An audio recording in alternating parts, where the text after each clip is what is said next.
Welcome to another edition, the second episode actually, of the Kings and of Chat Style. And there we go, I'm messing up the name already. My name is Mr. Warren Hayes. Hello, and this is Wilfred from Wilfred Watches Podcast.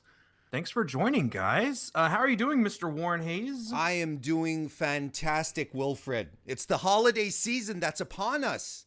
Christmas, it certainly is. Hanukkah, Kwanzaa, whatever else. Hot chocolate, peppermint. Yes. Pizza, Die Hard. Pizza's not exclusive to the holidays, though. Let's be frank. Any chance I can get to eat, then let's do that. It's a holiday. Whenever you eat pizza, it's a holiday. Warren, maybe at some point there, I'll regale you with the story at one time where I tried to make plum pudding, and it was a complete disaster. It's funny. That's what they used to call me back in elementary school. Hey, plum pudding. Hey. Hey, well, but Warren, we are not alone today in the pod room. Oh God, pod no. Control. We have some super duper guests with us today. Absolutely, we do. You know, we have two people just at the first episode and every other episode, but today we have two very special guests that we're really happy to have. First of all, our first guest wrote the book Social Media. Say it with a little more inflection there. Social Media and How to Get It Back, available from Q. The upcoming BJ Mendelson's Christmas Carol project is starting tomorrow. He's a comic book author and a wrestling fan. I already said his name because it's in the name of one of his projects. Ladies and gentlemen, let's welcome BJ Mendelson to the Kings of Chat Style. Hey, thanks for having me on. Thank you for being here, BJ. We appreciate it. And our next guest, but it's also our second. See, you can be both. You can be the next guest and the second guest. Is a British wrestling fan, Deep Dirt and Daily DDT writer and contributor. She's an avowed Pro Wrestling Eve super fan and horror author. Ladies and gentlemen, the exquisite Lauren Mauro. Thank you for joining us. Hello, good evening. Good evening in the UK. Good afternoon to you. And that's fine because we do have people in the UK listening right now, live on chat. Because this is a live show, in case you're watching this in the future, folks, which is absolutely fine. We appreciate you tuning in. But do note that we do this live on a monthly basis. So you can, if you missed this episode and you're like, gosh darn it, we'll make it a New Year's resolution to come over, at least on the next episode and every subsequent episode afterwards. Right, Wilfred? Absolutely. I'm sorry. Your audio sounds just a little funky on my side. I don't know if that's my end or if anybody else is picking up on that. I'm always funky though. No, you have a little natural funk. No, sound a little extra bassy. So, anyways, yeah. But we are doing this monthly. It's a monthly chat. Hashtag chat style. Please retweet if you're in the YouTube chat room. Let us know and reshare online, retweet and reshare. We have some special guests, special discussions, and I cannot wait to get into the details of the topics today, which we're going to go over shortly. But I want to hear more about our guests. Who do we have today again? BJ Mendelson. Hey. Should we go right in and maybe have the, since we're good, should we let them talk about then their matches? This is usually what we do. Yeah, we can do the matches of the month. This is where we kind of bring a match that we watched in the past month or so, and we talk about it so we can share different matches that we might have seen with others that might want to see a brand new match. So we have, let's see, the match that I'll go ahead and start if that's okay with everyone. Yeah. I have a match from last year at this time of the year, which was the Wrestle Kingdom 12 main event. This was has become a synonymous main event. It was between Tetsuya Naito versus Kazuchika Okada for the IWGP Heavyweight Championship in New Japan Pro Wrestling. It was leading up to be one of the greatest I'll go ahead matches and start, if that's okay. for a very long time. And it was built, there was a huge bump in attendance for the Tokyo Dome show, which is always held on January 4th. But to many people's surprise, it kind of went a little differently than expected. A lot of people were expecting Tetsuya Naito to finally overcome and have his huge main event WrestleMania type of moments and win the belt at the Tokyo Dome. And that's not exactly how it played out. The two went through war. It was a fantastic wrestling match. It was so much fun. Naito was as really many people thought was at his peak right there. And he came up short. Okada retained the belt throughout the match.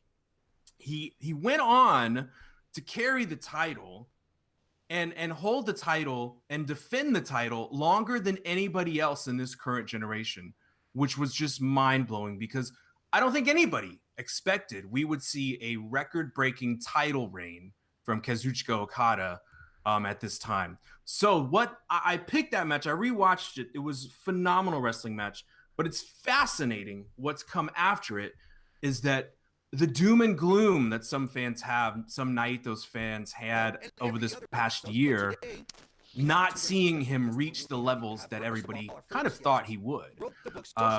It's fascinating, the turn of events where Okada has gone, where Naito has gone. And I think 2019 is really building huge for New Japan Pro Wrestling. I think Naito will have a redemption run, as will Okada in this upcoming year. And it was a fantastic match, and I would definitely urge folks to go out and check out Wrestle Kingdom 12's main event of Okada versus Naito. Yeah, for sure. I mean, like you said, I mean, it's been elevated up there, right? I don't know if any of our guests had a chance to watch it previously, maybe saw it back a couple of years ago.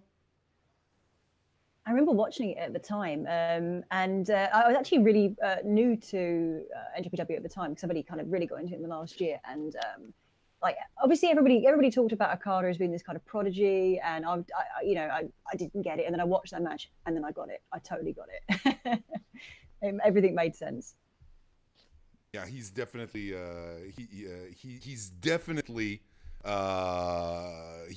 been established as one of the bigger stars, one of the best pro wrestlers in the world. Let's put it that way. I mean, it's hard to argue on that level. Well, so Laura, why don't you go ahead then with your choice with your match of the month? My match of the month, sure. Okay, so my match of the month is going to be is Kaylee Ray versus Meiko Satomura back at Wrestle Queendom, Pro Wrestling Eve's Wrestle Queendom, which was in May this year. Which I watched at the time. So Wrestle Queendom was the, at the time, and probably still is, the biggest women's event in Europe. It was massive. It sold out York Hall in London, which is usually the home of Rev Pro Wrestling. And I mean, the whole card was really, really good. But Meiko Satomura and Kaylee Ray was something really special. It's hard to describe why, because when you first watch the match, it's really it's a slow burner to start with. It's very technical. It's very you're watching two wrestlers who are clearly very, very good at what they do, and they're very equally matched. They're trading holds, they're trading blows, and by the time you realize how into it is, it just ramps up. Like suddenly the intensity just ramps up, and it becomes this kind of all-out brawl, this kind of hard-hitting. Like they want to destroy each other at this point, and it's just nuts to watch. And the one kind of crazy thing that's about it is that Kaylee Ray was born in 1992. She's like not even 30 yet. And Meiko Satomura debuted in 1995. So you've got this massive gap of experience, and yet Kaylee Ray is hanging with Meiko Satomura in such a natural way. Like you wouldn't perceive of there being such a gap. They're just, and it was absolutely brutal. They're just knocking belts out of each other. Kaylee Ray takes, I think, 3, maybe 4 Death Valley drivers and kicks out every single time. And every time it happens, you just think, no way. There's no way she can kick out again.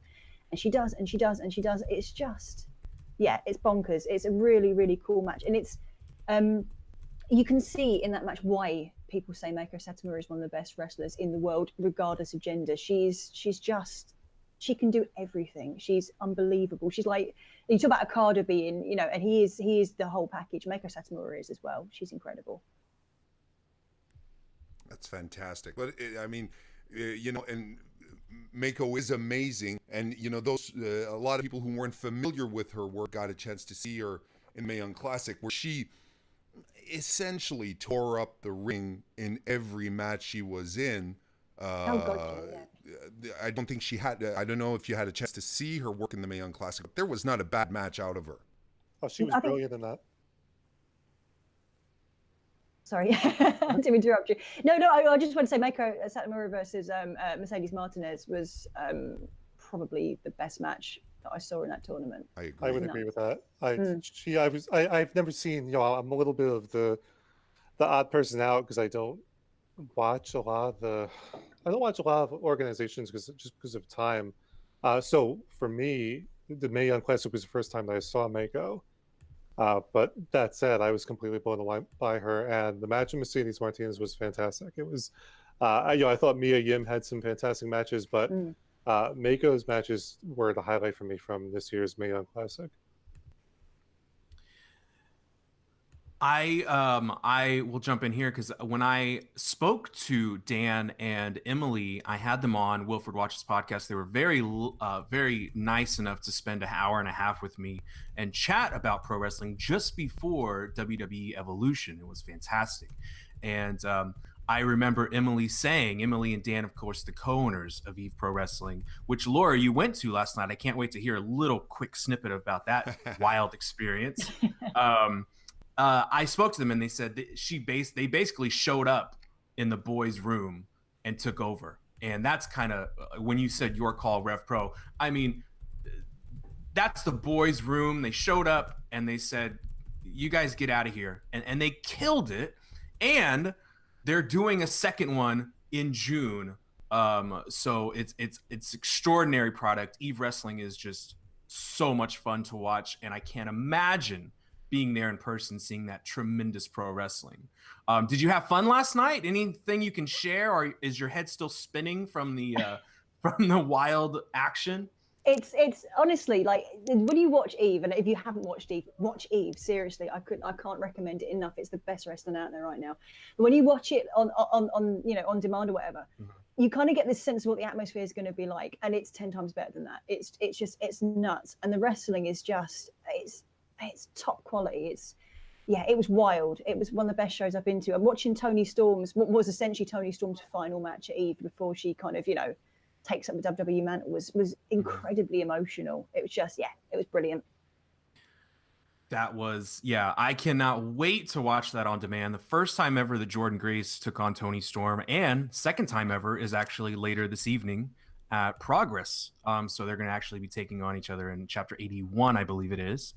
British wrestling, just real quick, before we get into the topics, is not dying. It's fantastic, and it's thriving, it's surviving, everything's fine. So BJ, did you have a match that you saw this past month? Didn't have to be, you know, something that happened this month, but something you might have watched that you wanted to share with us and tell us about your match of the month. Yeah, so I mean, for people that follow me at BJ Mendelson, you know I am a long-suffering fan of Impact Wrestling. I've been watching it since the beginning because I grew up as a WCW kid, and I just didn't want to make the transition to WWE in the way that a lot of people kind of had to back when the purchase went through. So I don't know, do any of you watch BoJack Horseman at all? Yes. Okay, all right. So did you see the episode just recently from the season where he's giving the monologue about his mother at the funeral, and he's talking about Becker and how he keeps watching Becker even though it's awful, but he watches it routinely because he thinks, you know, it has possibility and it might get better. That to me is Impact Wrestling. Okay. Impact Wrestling is like Becker, and I have to tell you all that to establish that, you know, my pick was the second annual Eli Drake Turkey Bowl match.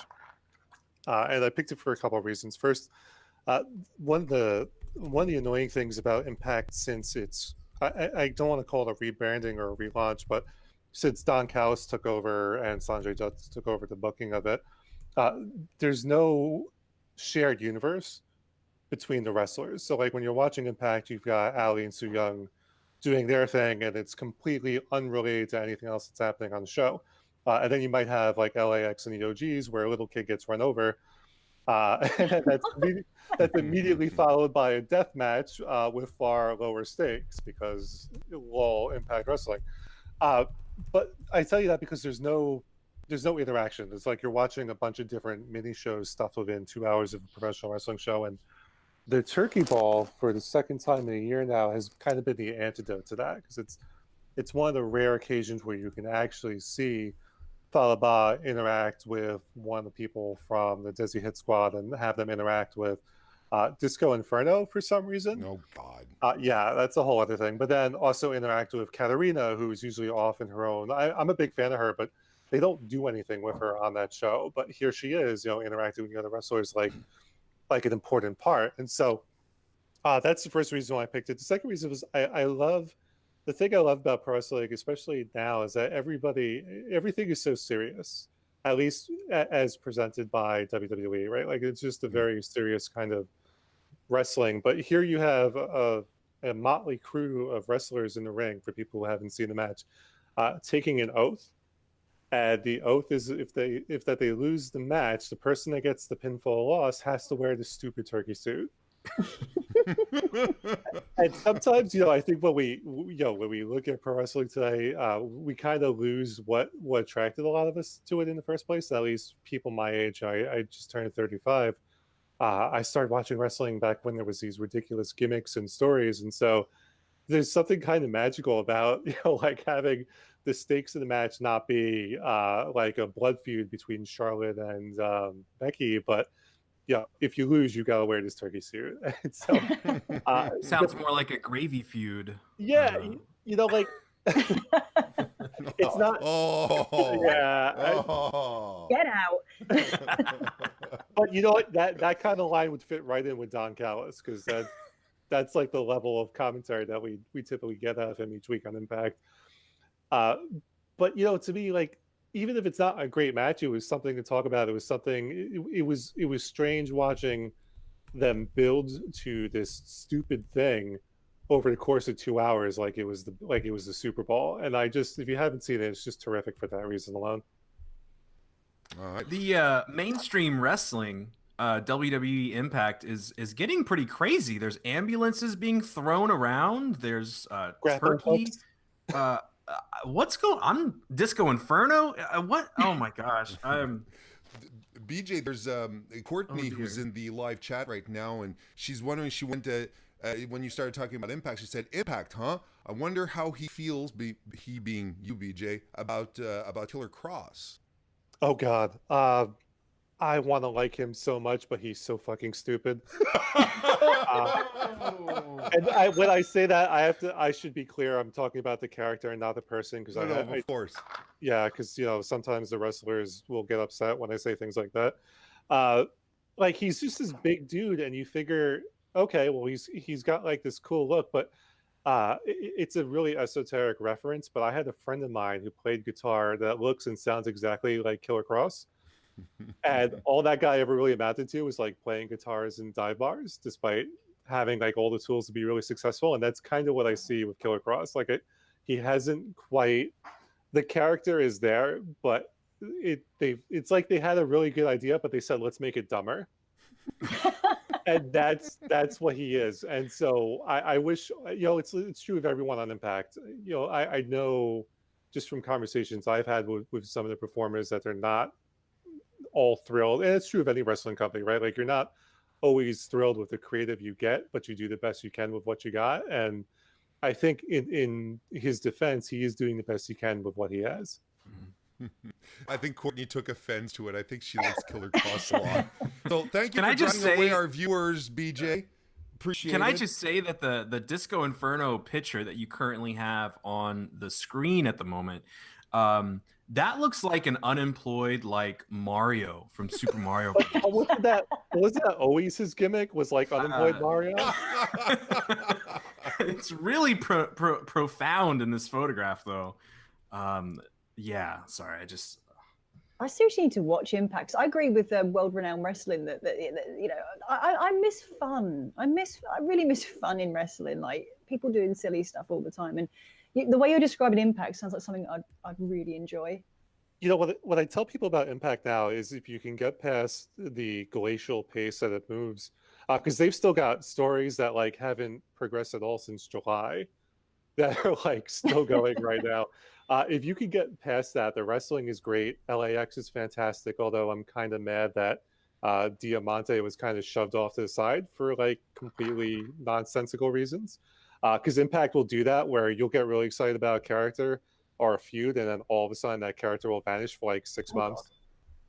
If you could get past that, though, the show is good. It's an enjoyable little 2 hours. It's a nice antidote to what you see on Raw, especially lately with Raw. Oh God. Is it as good as NJPW or ROH? Probably not, but it's enjoyable. Watching people peel garlic is better than watching Raw right now.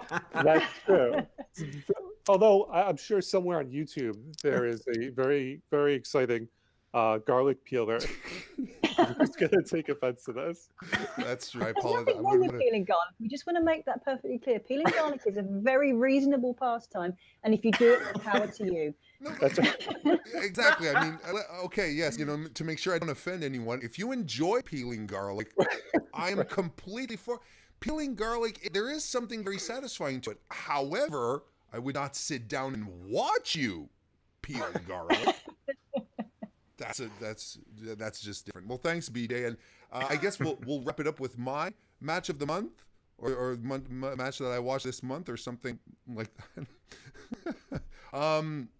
As for me, my match was Pete Dunne defending the UK Championship against Jordan Devlin, and the reason why this match is my pick, because it did happen this month. I could have gone any other way. There was quite a few I had on the brain, but the reason why I picked this one is because it made me a believer in Jordan Devlin, which I had heard fantastic stuff about previously. I had unfortunately never had the chance to see his work in OTT, but you always hear the buzz, you hear the scuttlebutt people talking about him. Hadn't had a chance to see him. Had seen the way they were building him up on NXT UK over the past couple of weeks.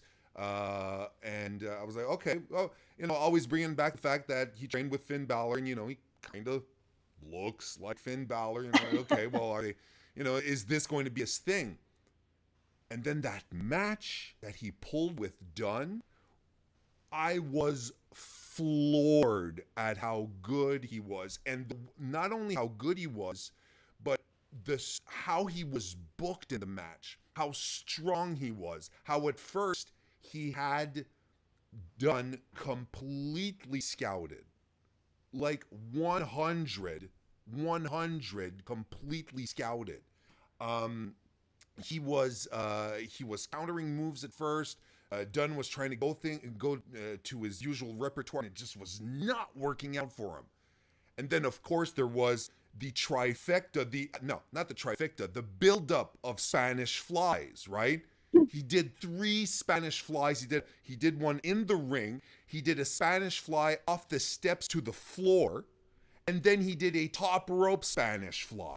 Like, these all happened in progression during the match. There was such fantastic drama to it. And Pete Dunne is Pete Dunne. He's magic. He's magic with a scowl. And the two of them working together just produced something that I guess I was completely unexpected. And as much as I adored and still do adored Zach Gibson versus Noam Dar from a couple of weeks ago on NXT UK, and right up until that point, until this match here, Dunne versus Devlin, that was my top match so far in NXT UK. But now we shifted over here to Dunne versus Devlin. If you have not seen this match, it is definitely on seek it out levels, because it is fantastic, absolutely fantastic. I have a question for everybody about Pete Dunne. Does anyone else agree that he's probably had one of the hardest jobs in wrestling just by carrying that UK belt for so long without there actually being a UK product? Oh, for sure. And I mean, even before, I mean, he was carrying the brand before there was even a brand, right? Right. Like Yeah. he's held that belt for an extremely long time. I mean, like his matches are wonderful. To me, he reminds me of almost a little bit like Lord Steven Regal back in his WCW days.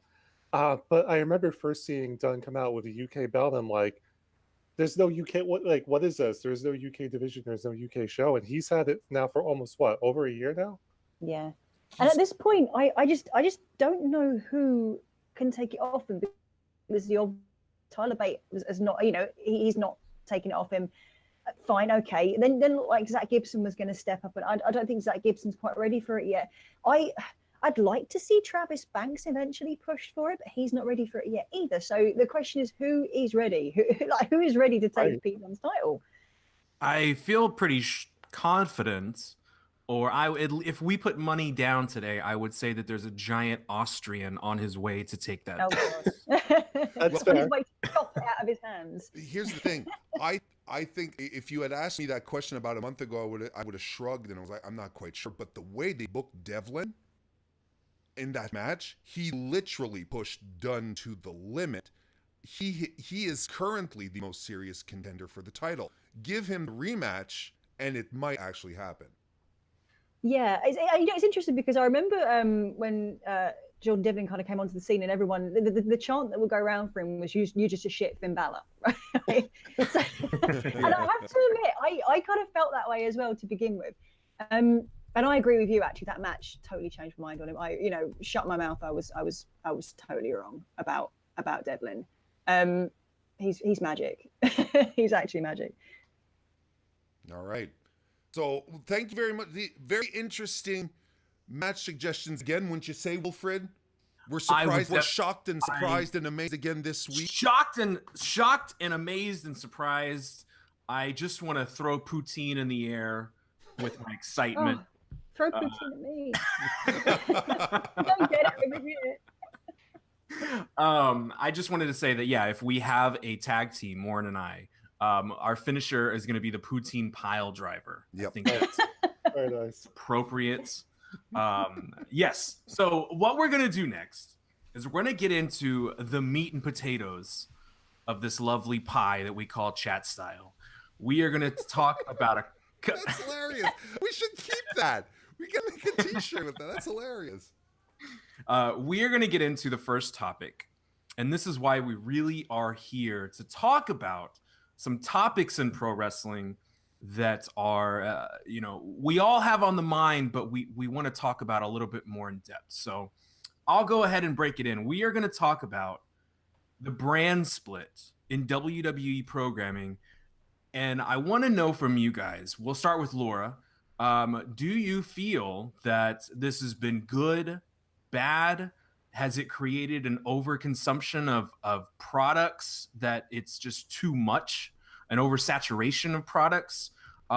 We see some ratings and raw ratings that they're suffering. They've had some poor shows of late, although SmackDown, from what I hear on the Mr. Warren Hayes show on Fightful Select, he says that SmackDown's doing well. So is this whole brand split idea a positive?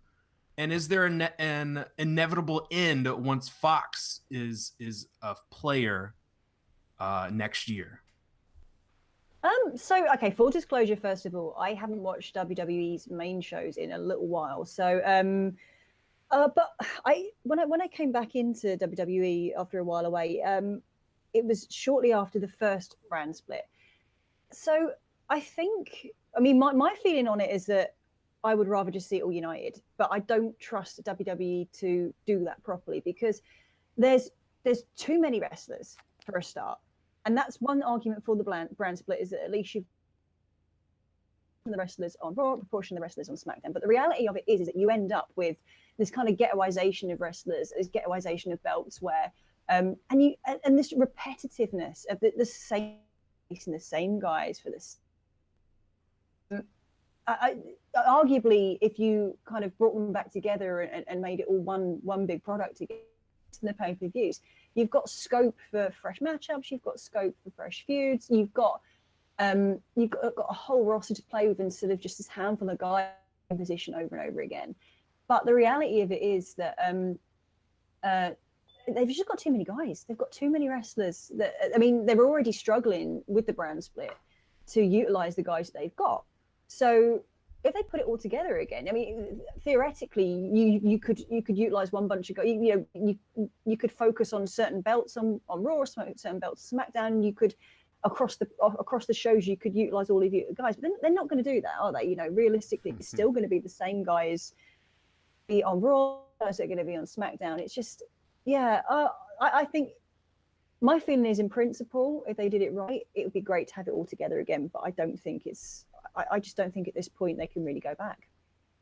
I think you make some really good points because I do not watch the main programming. I do keep up with Mr. Warren Hayes and Smart to Death, my friends, to kind of keep me up to date and keep me abreast of what's going on. And I hear a lot of bad things, and I wonder if we're just cycling once again to go back to a product, because we've had brand splits in the past, and then we've convened and we've come back again. So if it didn't work in the past, I wonder why do people believe that this is actually going to work now? I think with so many products like 205 Live being very successful, NXT and NXT UK now another show that we'll have on the programming. It seems like there's almost a little too much. It's very hard to devote your time to that many programs. And I'm wondering, is the WWE, BJ, I'm wondering what you think about this. Is the WWE not only buying up all the talent, but also buying up all your TV space with your free time? Yeah, I mean, so it's two really huge questions. With the talent, I'm trying to think of how I could boil this down, because the way I see it is as there will be, if we talk about the WWE warehousing talent, right? Like that's sort of the thing that's been published recently, or them having too many wrestlers, and so I don't think that that's a problem long term. Short term it definitely is. Like if they go and they snap up everybody, what do you do? Because I don't know what indie cards you guys look at, but I tend to see the same wrestlers over and over and over again. And I sometimes wonder, like, what would happen if WWE snapped them up. So that said, within WWE itself, I don't think it's too much. I think the problem is that the brands aren't really distinct enough from each other. Because ideally, how it should work is you can pick and choose what you want to watch, right? Like you should be able to go, okay, I'm going to watch NXT, but I'm not going to watch Raw, or I'm going to watch SmackDown and Raw, but I'm not going to watch 205 Live. But they don't give you enough of a reason to be loyal to a particular brand. And just from a marketing, because this is what I do for a living, like a brand is only good as its distinction. And there is zero distinction between, aside from like superficial differences between Raw, SmackDown, 205 Live, and NXT. So if you had told me, Fox is going to take NXT and everything else is going to go on the USA Network under the Raw banner, I would go, all right, great, let's keep the brand split.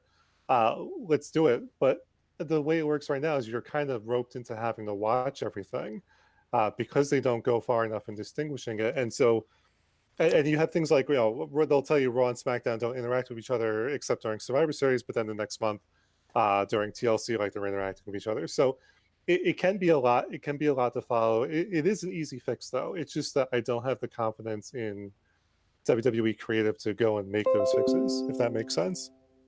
I like your point about distinguishing the differences, because when we think about that topic of distinguishing the visual difference or the style of wrestling, when I see Lucha Underground, I see a totally different product. Right. And that makes me it makes me interested. Doesn't mean I'm going to love it, but my gosh, I'm thinking of a cinematic style of wrestling, like Riptide Wrestling down in Brighton. You have this different style, visual presentation of pro wrestling that gets you hooked. And when I do watch the NXT main events, the special events, and I tune it in, and it's basically just the same stage set for everything. The visual presentation is just about all the same. I do really like how NXT UK is a little more unique versus the rest of the brands, because you have some some just cooler venues over in the UK. The venues are just a lot more visually appealing and aesthetic to a viewer.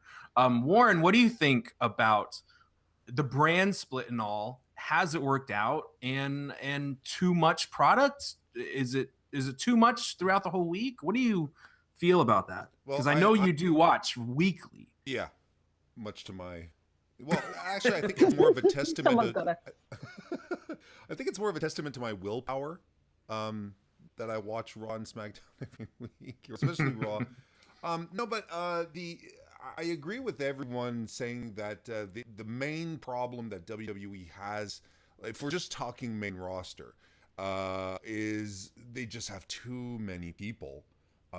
And if we were to go back to when there was no brand split, back before the real Raw versus SmackDown atmosphere, and when they did have both shows, well, it was still the same top guys on both shows regardless. So you would get to see, let's say The Rock, the Rock is your champion. Well, The Rock is going to be on Raw, The Rock is going to be on SmackDown, and it's going to be their storylines that are going to be perpetuated over and over again. So I actually like the refreshing break that happens between both brands, to be completely transparent about it.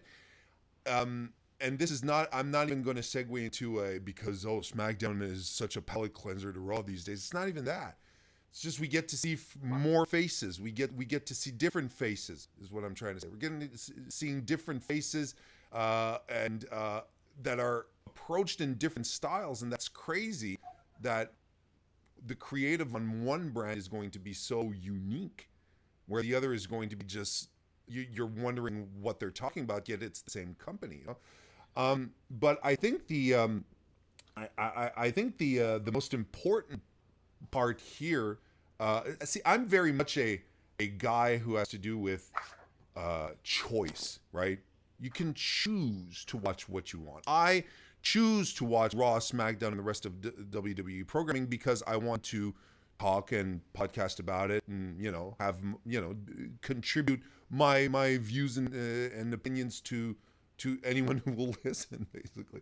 But and I think it's the same thing with the brands as well. And I agree with BJ, dabbling myself in marketing a little bit.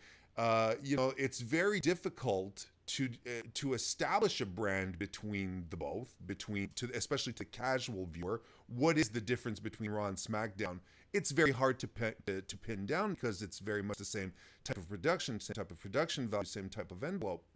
But as a wrestling fan, when you sit down and you start watching the programming, you can tell the difference. You know that there's certain expectations towards Raw, certain expectations towards SmackDown, but maybe that aren't tied into the brand itself, just to the quality of programming that they're promoting. I don't think there's, like, yes, WWE takes up a lot of mind share, takes up a lot of airtime, but you can pick and choose what you want to watch. I know a lot of people who don't watch Raw, who prefer to go on the internet after and listen to the post shows, and they feel caught up and they're happy about it. You could live your life just watching SmackDown or just focusing on 205 Live and NXT, and you'd be fine without ever touching the main brands. And yes, there's a lot of product being tossed out there. I think they're trying a lot of stuff to see what sticks to the wall, essentially. But ultimately, it's up to all of us to decide, well, how much WWE wrestling do we really want to consume in a week? Warren, I want to ask the guest a question about how you say SmackDown is a little more, and right now it seems to be more trending towards a more positive, more of a wrestling show. It's a little bit of a better watch for most people. I want to ask, how much does that factor into having a shorter time frame, a 2-hour window versus we spoke about Impact just a few moments ago? How much do you think that lends itself to being just a shorter time frame? And do you think that this 3-hour Raw, which has been around for a couple years now, is actually a little bit of a detriment to the product, or is it even a concern? Is it not even a talking point, or do you think that the time duration of a show is a talking point? Because when we go to Fox, who's to say we're going to have 3 or 2 hours or 4 hours? We have no idea what's to expect that at that time.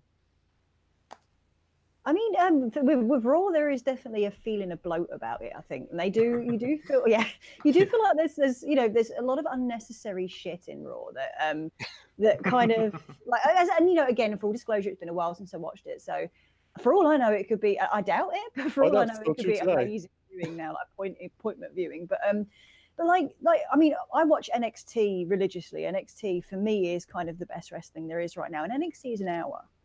And I feel like NXT is really, really good at succinctly kind of, it's got its storylines, it's got its characters. They don't outstay their welcome. There is no blow. Everything is kind of very finely, and I'm not saying they always make the right decision with what they show. Of course there's going to be some bum notes, but for the most part, they've pared it down to, the essentials. So when you get, like, for example, last week, you've got this wonderful segment with your 3 main guys at the moment. You've got Ciampa, you've got Gargano, you've got Aleister Black. And the segment that they had together was well timed. They told exactly the story that needed to be told in that space of time. It didn't need any more. It wasn't squeezed in. I think NXT has really got it down to an art. When I used to watch Raw, I did feel a lot like there was just a lot of like, why is this happening? I found myself asking a lot.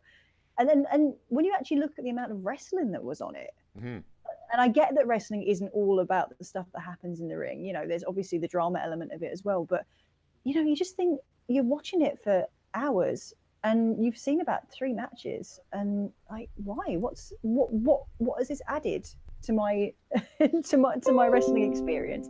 Not a lot. And just briefly as well, I would say that sometimes time is an issue because I love NJPW. I absolutely adore NJPW. But sometimes they stuff their shows too, and it shows when they've just shoved stuff in, as opposed to when they've got a card that every match matters, which they're also good at doing. Yeah, I want to hear what BJ thinks about the time frame and the duration of the shows. Yeah, I'm a baseball fan, and for the children at home who don't watch baseball, because according to statistics, a lot of you don't, that's the one with the sticks. And so Rounders, right? That's right. Yes.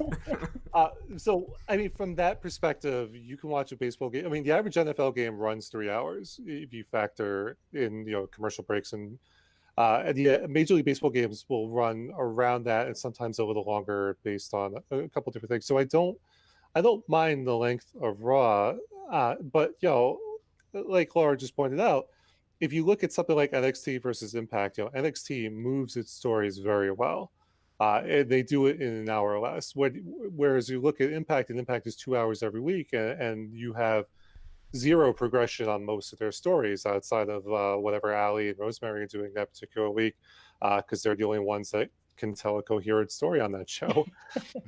So like, if you said to me, I'm going to give you a 2-hour show where nothing happens versus a 3-hour show where everything happens, I'm going to watch the 3-hour show.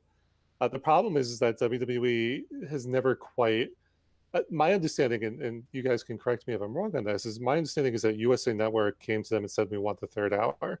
Yeah. And so WWE has more or less they haven't reacted to that well. They've kind of just been like, okay, well, I guess Raw is just, instead of 2 hours, it's 3 hours. They haven't really built and structured the show in the way that, I mean, Nitro used to be 3 hours. And Nitro had a very smooth structure to it. You knew at 8 o'clock you were going to get the cruiserweights, and then you knew at 9 o'clock the NWO was going to come out, and you knew at 10 o'clock it was time for the main event. So like it was a well structured. It wasn't well organized, but at least from a television production point of view, they knew exactly what was going to happen at the top of each hour. And that's something that, for all the mockery WWE has of WCW, that's one of the lessons that they should have taken away with the 3-hour Raw, and they just haven't. Like, so they've gotten better, to be fair to them, since the 3-hour Raw has started. They've since, especially when there's football, college football on Monday Night Football on, they know to structure things so at the top of the if you're only tuning in at the top of the hours, you get all the important stuff. But that's the only change they've really made. They haven't laid out the show. I mean, like, if you look at how haphazard everything is, Raw, we figure with 3 hours, you wouldn't need 205 Live if they structured Raw correctly. Like, Yeah. there's zero reason why the Cruiserweight division can't consume an hour of Raw throughout the 3 hour broadcast. But it's a testament to WWE's dysfunction that they just haven't figured out how to manage a 3 hour program. I think if I can jump in here and sort of build on what you're saying, BJ, you're absolutely right. And on top of that, we've seen it recently, and I want to take away from the they've been allotting a substantial amount of time to their charity work, right? And I don't want to take away the fact that they are giving back, they are giving time and raising awareness for issues. That's fine. And I think as a corporate citizen, it's responsible for them to do that kind of stuff. But they've had recently, entire segments, like quarter-hour segments, devoted to pushing their charity work forward. And to me, that's a sign that, well, maybe your show is running a little long. Maybe there's a problem, in your structure, in the way that you've set up your show. And we said it just previously. All of us agree. You've got so much talent. You're warehousing so many people. There's no reason for this show, for a 3-hour show, to be dragging when you have so many people just waiting in the wings, chomping at the bit to get an opportunity. So, Warren, I want to ask you, real quick, before we go to the secondary topic in a few moments, how much do you think that they even worry about ratings at this point in time? I know we've talked in the past on different episodes, and when I spoke to Quackenbush, I asked him a question about the necessity of even needing a cable program or TV show. And you had made the point that, maybe cable's not even necessary. And I mean, we're talking about a smaller company, but do you think WWE even cares about ratings with Fox just around the corner and the big paycheck there? Because we've seen what they do. They went to Saudi Arabia twice amidst all the political disarray. And they've got this deal with what many could say is blood money. So do you think they even care about ratings? I don't even think it's a question about money or not. I think most television networks these days, most television programs don't really care about ratings at all, because what you want is content that you can use afterwards in many different fields. The money that is generated from commercials, from advertising on TV these days, represents a far is not as big a revenue stream as it was back in the 80s, back in the 90s, or even in the 2000s. The landscape of media has changed so much that even though people are harping on, of course Raw's got their worst rating ever, no one really cares anymore. So can I jump in on this? Because I see wrestling fans talk about ratings a lot, and just having worked with advertising agencies and brands when it comes to media buying, it might not matter to WWE, but I promise you the ratings matter to the sponsors, because you're still talking about large companies that are run by baby boomers and older individuals who haven't, they're aware of all these other things and all these other options and platforms, but the baby boomers that at least I've met in charge of the media buying are still fixed on the ratings. But what works in WWE and any televised wrestling show's favor is that most advertisers don't give them the time of day. So the advertisers that do tend to just be giving money because they like pro wrestling. So it's like this fascinating thing where, you're moving to Fox, and at the same time you're going to Fox, they're doing that dance with the upfronts. This year for the in 2019 for the upfronts, you're going to see a huge presence during Fox with WWE, and that's for the advertisers, where they try to recruit advertisers, and those guys are going to care about the ratings quite a bit. So it's one of those, like, it's hard to separate out, because there's always that stereotype among some ad companies that wrestling fans are dumb and therefore we won't buy advertising during wrestling. But then you have this thing going on with Fox where wrestling is coming back to broadcast TV for the first time in was it 20 years? Yeah. Or so, and it's going to be a very big deal to try to recruit advertisers. So I'm convinced within WWE that they do focus on the ratings. It does matter. I just think that Vince McMahon still feels like he can do whatever the fuck he wants. Think about it. Who has he got to compete with? I mean, we're a long way removed from the Monday Night Wars. Right. And Impact and Ring of Honor are the closest thing that in the US to a competition. They're not a viable competition right now. So WWE is sitting pretty. They don't care. Right. Their ratings are, okay, their ratings are dropping, but on a relative scale, they're still very high ratings. It's who's going to compete with them? And that's another thing. Like they're as opposed to 1994, there are so many networks out there that are competing for leverage, and then you do have everything that's happening on the internet. That's the mind share is becoming thinner and thinner. So even if it's a lowest rating ever, it's still doing quite well. But you did bring up a great point, BJ, and I think maybe it was, I lacked a little nuance here. I think your point is valid as far as we're talking about demographics, as far as ratings go. Right. I think that you're entirely correct that that it's still very much boomers who are in charge of, who are the decision makers in most ad agencies. So the ratings do matter, but I think there is a shift towards demographics. So if your advertiser is going after 18-34 male, well, they're still being extremely well served by WWE right now because they are maintaining and improving in that demographic. Yeah, no, one thing I just wanted to add real quick is just to expand on what Laura said, if you look at even Monday Night Raw at its worst, at its best, it tends to do about 4 million people watching it live. And even lately, what is it, about a 2? Yeah. About 2 million? That's still 2 million people versus Impact's 194,000. Yeah. It's still pretty significant.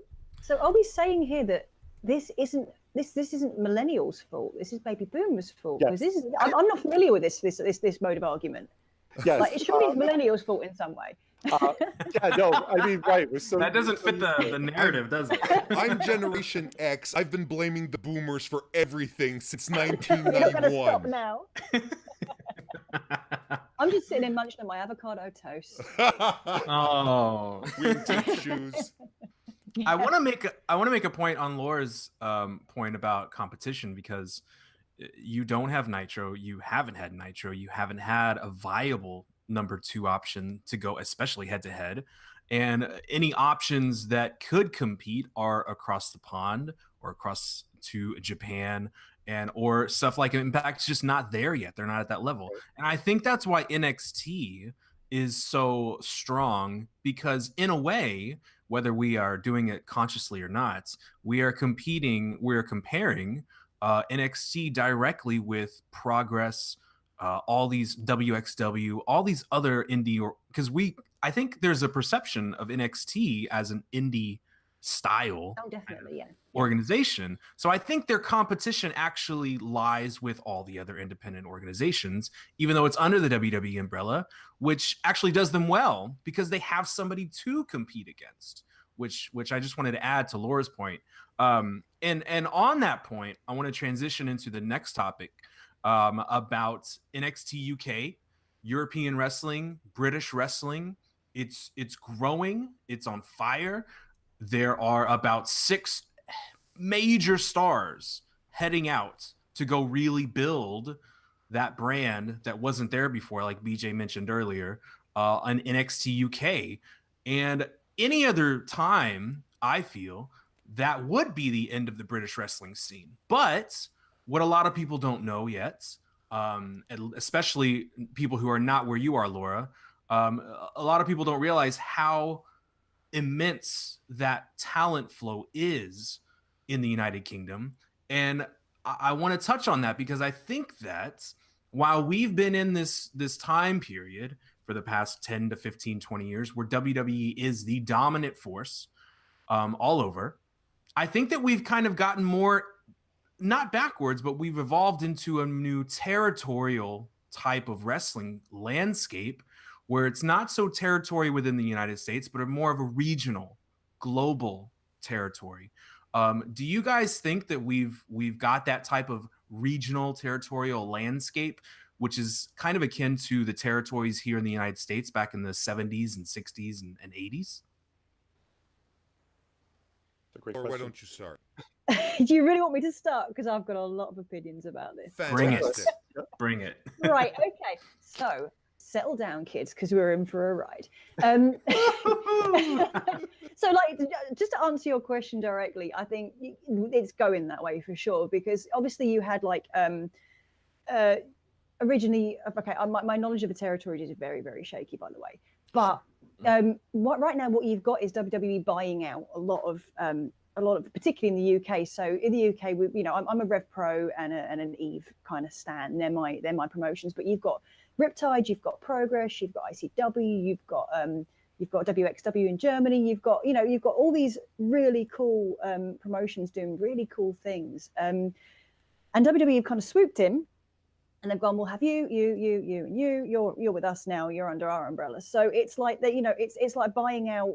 It's not quite the same as buying out WCW and ECW in the sense that it hasn't been integrated into it, but they are under the WWE umbrella now. And obviously, you've got all this hoo-ha with the contracts, which is, that's very, in my opinion, it's pretty sinister. It feels a lot like these are our talent and no one else can have them, whether we use them or not. It feels very much like WWE is trying to monopolize. And the worrying thing about that is that, so it's a double-edged sword. And actually there's a really good, I'm totally going to plug an article here, but there's an article by Joe Anthony Myrick, and I'm sorry, Joe, if I've said your name wrong, on Daily DDT, which is about the UK wrestling scene. And it kind of sums up my feelings on it a lot, because it's not a straight answer. You're right. I mean, Toni Storm at Eve last night said before she walked out of the ring, and her words were that she wasn't worried about British wrestling because the girls of Eve, and by extension the wrestlers, the fans, we are, we'll keep it alive, we'll keep it going. It's never going to die, British wrestling. But British wrestling is kind of a golden era right now, I think. And WWE have zeroed in on this. They're aware of it because they've never really given a shit about British wrestling before. Suddenly, British wrestling is at a peak. It's doing really well. We've got some amazing stars, which you can see on NXT UK, so they've kind of slid in, and they're like, hey, we want some of this action. We want to. And I think it also had to do with World of Sport Wrestling, which kind of sank without a trace, if I'm honest. But they saw it as a threat. It was like, okay, we're going to get in here. We're gonna take the biggest slice of this pie. Yes, British wrestling is going to be fine.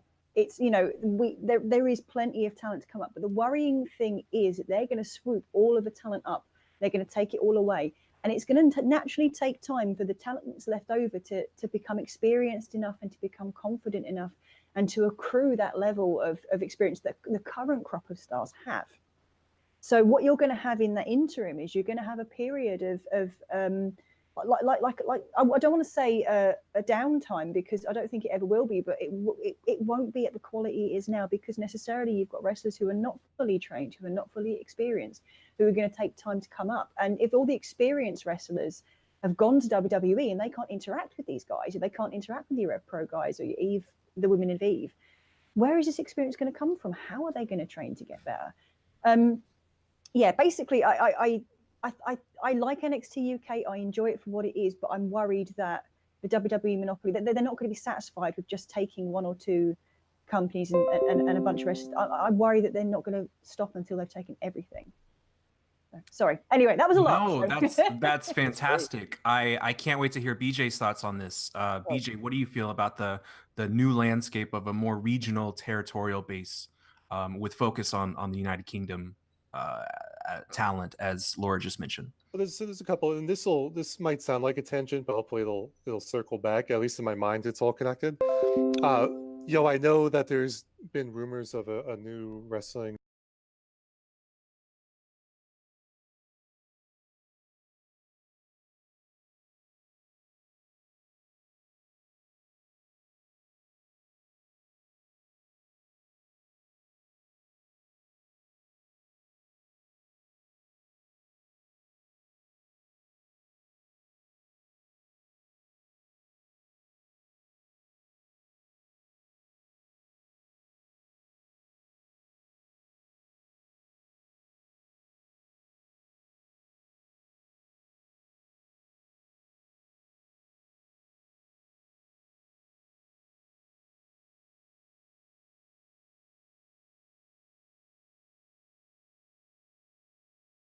banging the drum for universal basic income and universal health coverage, it's a different conversation. That said, Rosemary from Impact, I don't want to put words in her mouth, but this is something that I've seen her say a couple times on Twitter and in interviews. Is people say, well, why don't you go to WWE? And she goes, well, it doesn't fit. Basically, she said it within character, but it doesn't fit with what I want. Mm. She can't be Rosemary within WWE's corporate infrastructure. And so what I think needs to happen if I'm all of these independent organizations around the world is I think that they need to either band together, sort of like the old school NWA, or in some fashion market themselves as a alternative to WWE's corporate machine and say, look, we know if you go to WWE, you will make money, but you might also sit on the shelf for 2 years because creative has nothing for you. And those are 2 years of your life that you could be traveling the world and wrestling and seeing all these great and amazing things if you work the independent circuit. So, I know that, again, like it's a little bit of a tangent, but that's sort of how I see what's happening, where the alternative isn't clearly labeled for wrestlers. I think that they kind of know where the money is, but they don't.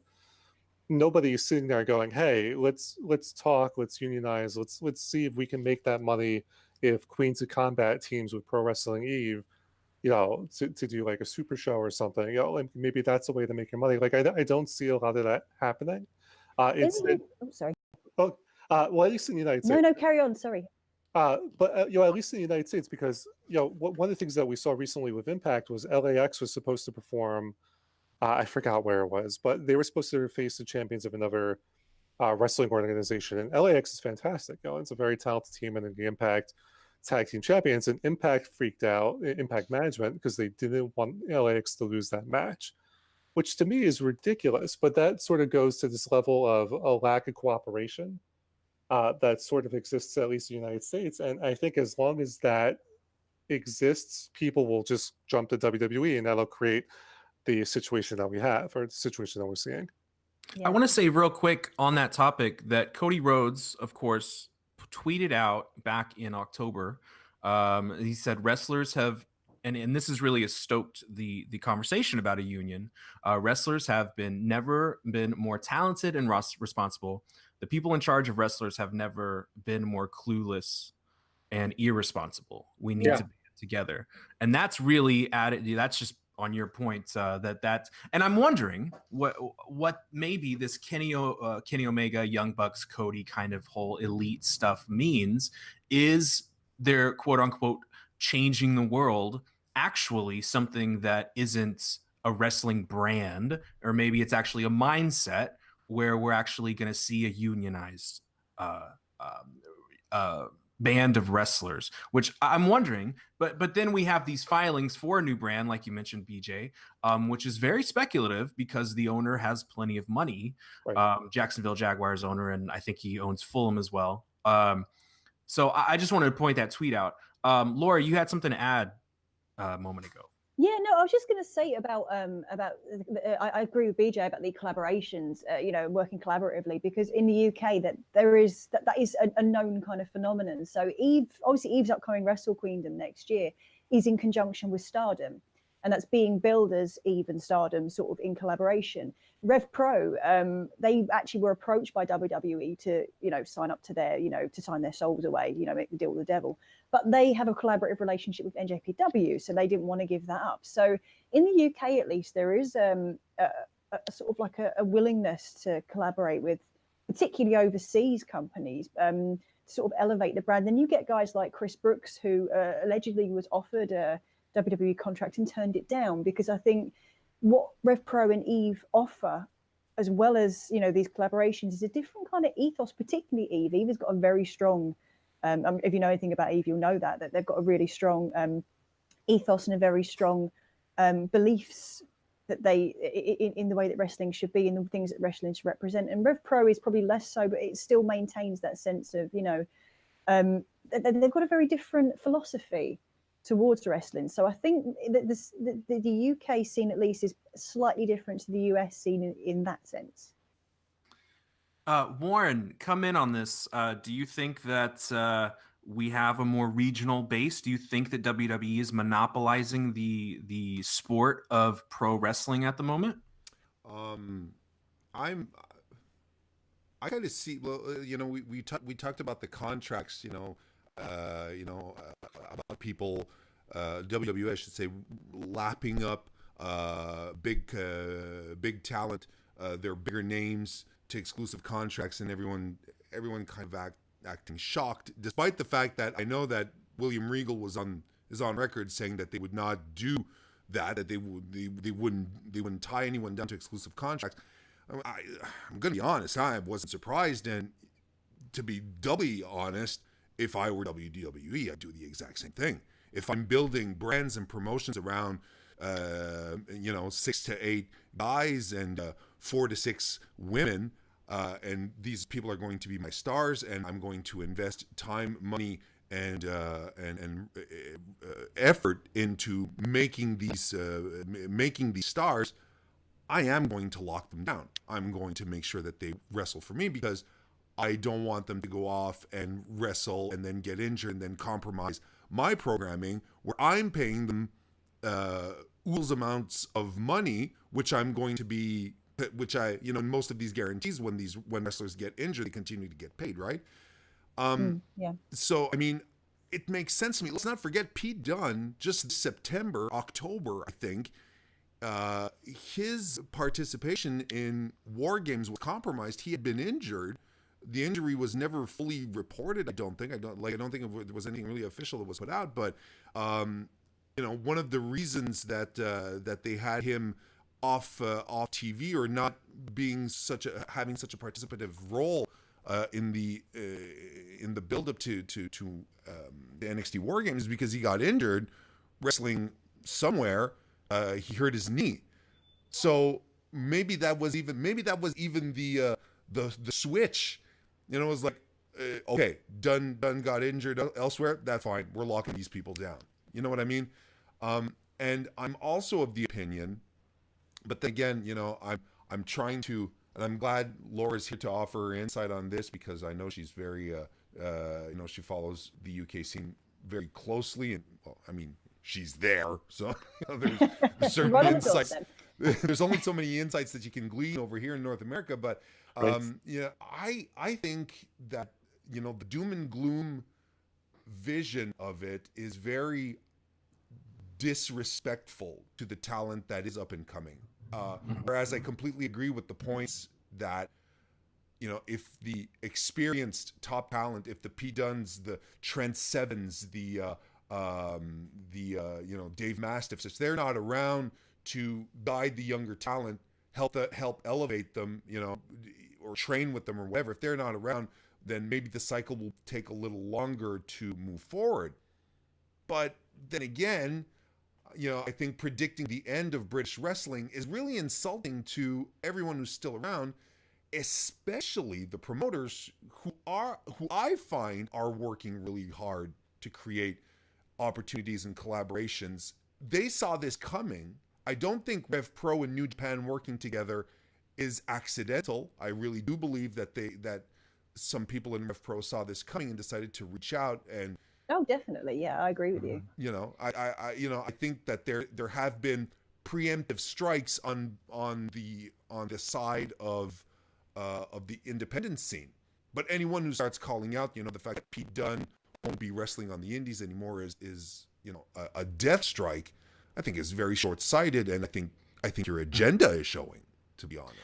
I want to ask Laura, while we have her, about the Brexit effect. If the vote goes through, and if somehow Theresa May gets the votes this week and it actually goes through in March, let's just prophesize if it actually happens. Oh God, can we not? We have to, because I think there is a direct harder for some of these talents to come and go, where it's a little more free right now. Do you think that that's going to actually be more of a detriment to British wrestling than WWE? Oh, sure. It's going to make a terrible mess of things. You've seen this not just with wrestling, but with sports in general. It's a big concern in football is in, or soccer as you guys call it, but yeah, football. it is going to be a big concern, because obviously right now we've got freedom of movement within the EU, which is the vast majority of Europe. So that means that, you've got a show in Germany tomorrow. You just zip over to Germany. You've got your show. You can stay in Germany for as long as you want to. It's good for training as well, because that means that if wrestlers want to spend time in Germany, they want to spend time in Italy, or they want to spend time in any of these countries, that they've got the freedom to spend time there and to accrue that experience. So let's say worst comes to worst, and the doom scenario comes out and WWE wipes out British wrestling. You've still got pockets of experienced talent in Europe that you can reach out to. In a Brexit scenario, that's just not there. I mean, we don't really know what's going to happen. The predictions are kind of all over the place. I'm hoping it's not going to be as much of a shitstorm as it looks like it's going to be, but it's but yeah, the problem is that you narrow the boundaries even further. So you've got WWE pushing on one side, you've got Europe moving away on the other side. The effect that you get is this increased isolation. I mean, the one saving grace there is the relationship with Japan and the relationship with Japanese wrestling. That is the one thing that you've kind of got left. But I don't know that that's going to be enough. I do that. In fact, I would say Brexit probably worries me more than WWE, but that's me speaking as a world spirit. I completely agree that's actually the bigger concern on the landscape. BJ, do you have any insight from our side of the pond here in the States about this issue and freedom of movement? I mean, we definitely have. I'm thinking of Nicole Matthews, who got hung up on some bad paperwork and now can't work in the United States for 5 years because she had crossed the border on, I guess, the wrong visa during the Mae Young Classic. And so, under Trump, it's not so easy to go from Mexico to the United States to Canada. I know Alicia Atout, who is a wonderful interviewer who generally will appear on Impact when they're in Canada, doesn't appear of Impact in the United States for the reason that right now it's incredibly difficult to get the permits that you need to cross the border and do some work. So yeah, we have seen a Trump effect. Probably not as massive as it would be over in Europe, but we have certainly seen talents that might have been able to go from one promotion to another across North America that just haven't because of our Dorito in chief president. So I mean, that's certainly something, but just going back to what Laura said, I'm more concerned for the wrestlers who are from the United States and want to travel around Europe post Brexit. I think about Chris Wolf, who I follow on Instagram, and she travels all over the world and she's living like this fun nomadic existence. But I wonder, after something like Brexit happens, how hard is that going to be for someone like her to make a living? And so that's certainly where I come at these things, is I worry about not just in the UK, but the United States, and also we see the rise of basically fascists in different parts of the world that may make it difficult for the wrestlers to make a living, and that's a concern. It's a desperately upsetting state of affairs. Sorry, the fact that we're in a time where we're actively seeking to make the world smaller, and I can't get my head around that. Me neither. Sorry, carry on. Absolutely agree. For a moment. And BJ, if you don't mind, there's Darren in the chat a little earlier. He pointed out while you were going over your initial thought about NXT UK, he says that with the Justin Sysum furor that happened earlier this week, where Justin had put out an open letter to British wrestling. Darren says WWE set the dogs on anyone who has a different opinion and handily shuts them down, referring to Pete Dunne, Tyler Bate, Trent Seven, all reacting very, very to different degrees of harshness. Let's put it that way. Do you feel that WWE is trying to do maybe some damage control? A little bit. I understand, just to back up a little bit, one of my chief complaints about Impact is that you might have someone like Sami Callihan appear all in the same week, Lucha Underground, MLW, and Impact, and all in the main event. So, I do certainly understand where WWE is coming from and saying, all right, well, we want to be a little more controlling of where people appear. But just from my own experience with people that work at WWE, more often than not, one hand doesn't talk to the other. And so it could be, I can tell you this is especially true on the social media front. uh, that someone probably just didn't know, or it didn't know what the directive was and didn't tell the wrestlers, and the wrestlers kind of rightfully freaked out. Uh, that's just bad corporate. Like it's easy for us to think of WWE as an evil monolith, is what I'm getting at, but they're really not. Like they're probably a company that should be. I think Meltzer and Alvarez have said this over the years. It should be worth way more than it actually is. And the reason why it hasn't gotten to that point is because they're very dysfunctional. And so, yeah, I just think that was an instance of just bad corporate communication, which we've seen throughout the years from them. It still surprises me. I know this isn't really a topic of regional or territorial wrestling, but it surprises me personally how somebody has tweets from so many years ago. We saw that with Kevin Hart with the Grammys or whatever just recently this week, and we see wrestlers who have something that's popped up out of nowhere because we have these Twitter investigators. Delete your tweets, kids. Yep. Delete your tweets. So the internet never forgets. And I think that's interesting that we why could a company that's so massive not be cognizant to the fact that there's probably some social media tweets out there? Do you guys have any comments on that? I know it's a very touchy kind of subject, but I find it interesting that things still pop up, seems every few months from somebody. There was that story. I don't know if the story was true, but I remember reading that Jessica Havoc was in the middle of. I'm a big Havoc fan, so I've always been supportive of her. But she was in the middle of the ring before WWE like management crew or whatever it was, evaluating her. And as she was in the ring, someone was circulating tweets that she had sent out, where it was certainly questionable content, and so she didn't.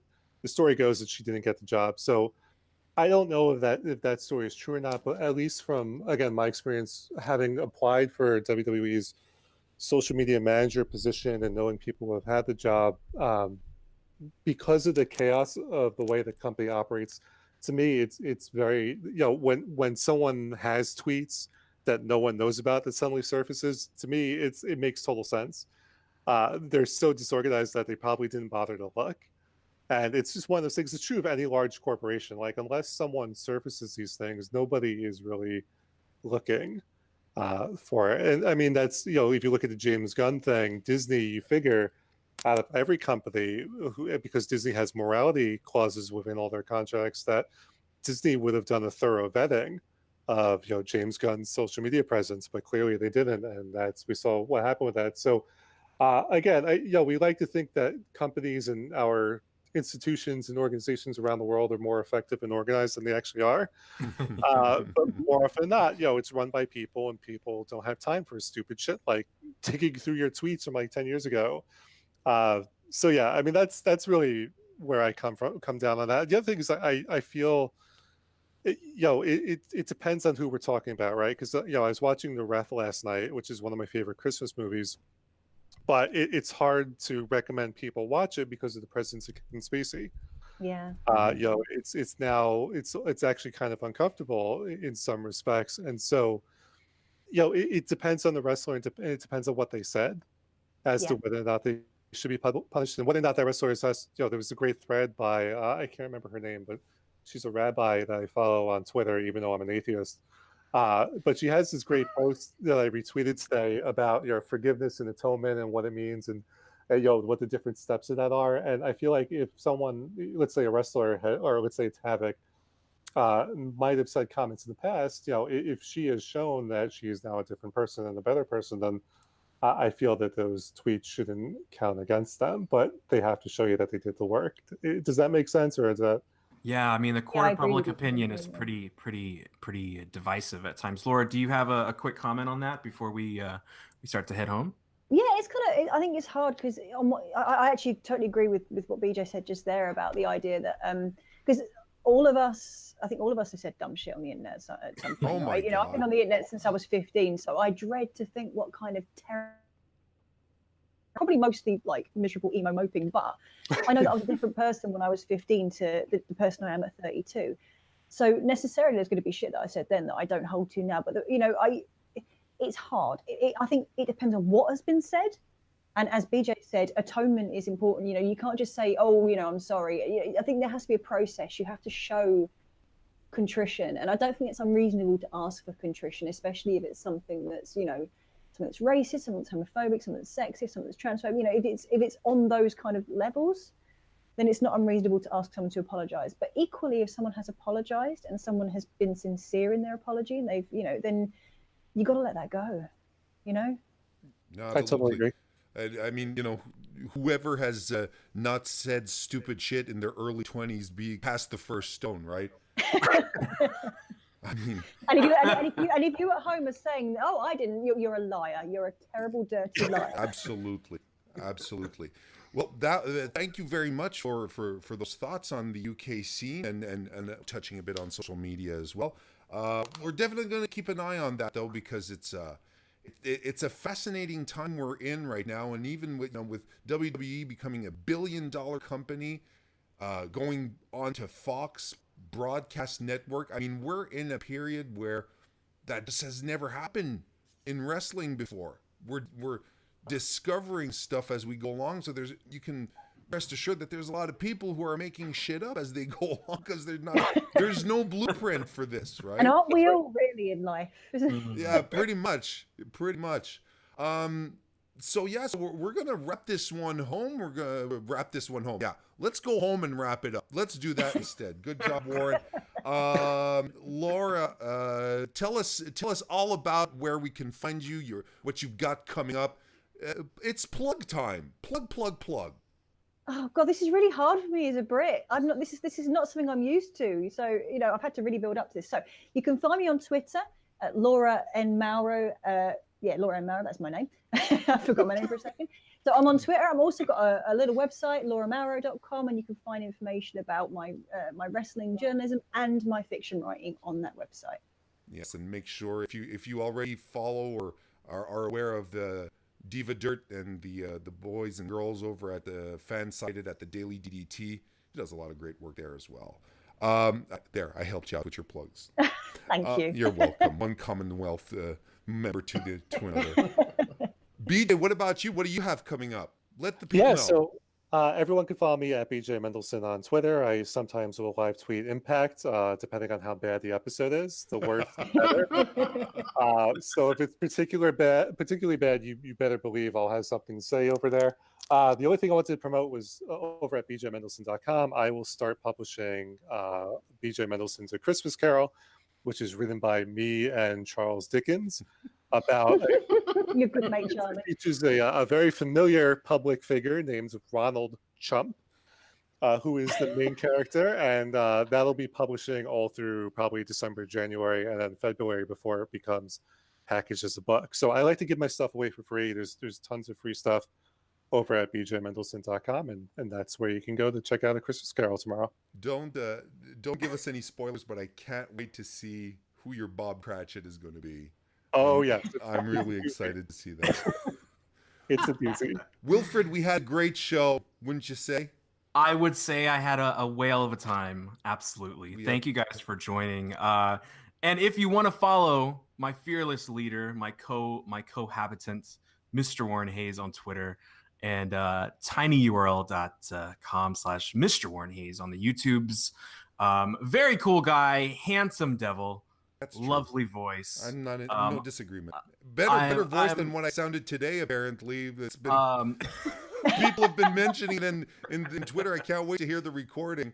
Apparently my voice sounds like I've been like I'm a 45 record being played at 33. So You went a bit Barry White. yeah, exactly. And if you want to follow my boy Wilfred, Wilfred is on every possible podcast application: Apple Podcasts, Stitcher, Spotify, Castbox, Podbean. You look for Wilfred Watches, and you'll find not only the episodes of the Kings of Chat Style there at your convenience to fill your ears, but also all of his great New Japan, Brit wrestling coverage, all his fantastic interviews. He's a great dude, and you can follow him on Twitter as well at Wilfred Watches. I'm sorry, I missed the last part. Can you say that again? Follow him on Twitter at Wilfred Watches. We are not afraid to plug ourselves here in America. I'm sorry, Laura. I'm learning a lot from you guys. I want to thank everyone for joining us. Thank you very much, BJ and Laura, for being a part of this second episode of the Kings of Chat Style. And Wilfred, I hope you have a great month. Absolutely. Thank you so much, BJ and Laura. Very, very cool insight into the world of pro wrestling from different points of view, which is exactly what we strive to do on the Kings of Chat Style. So we'll see you all in January then. Thanks, everyone. See you soon.